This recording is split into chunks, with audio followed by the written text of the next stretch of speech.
Ngayon yan, yung ginamit ni Bro Jomar, yung WD-40. Yan, WD-40. Kasi pag langis daw dito, pag nilagay dito sa...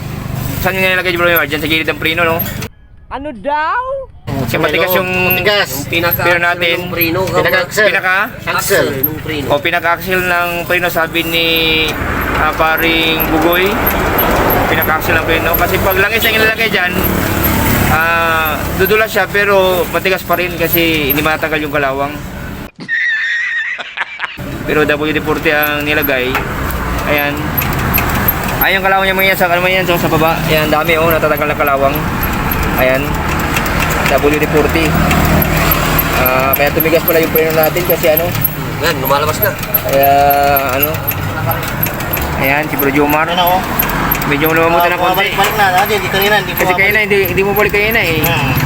Nilagyan din lang siya, hindi mo balik. Kailangan mo lang WD-40. Yan, medyo may kamahalan lang siya, mga 180 at Bro Jomar, no? Oo, 80. 180. May kamahalan lang yung W40. Hindi sa laki ng... Oo. Pero Bro Jomar, hindi pa naubos yan, hindi pa maubos yan. maubos. Pwede pa ang gamitin ulit yan. Di ba, basta... Pag inano mo sa mga baha-baha, lagyan mo kaagad ng WD-40 para hindi kalawangin. Kaya pala yan yung kalawang, oh. Ang daming kalawang dito kanina, oh. Ayan. Kasi itong pala, pag langis ang nilagay dito sa may axle ng preno, Matatagalan ka. matagalan ang Iba talaga ang WD-40. iba yung kasi si Bro Jomar ang nagsabi niyan eh, WD-40. Shout pala kay Bro Jomar, si Bro Jomar oh. Shout sa kanya. Kaya sabi na WD-40 ang ilagay, hindi pwedeng langis kasi Kaya ng langis.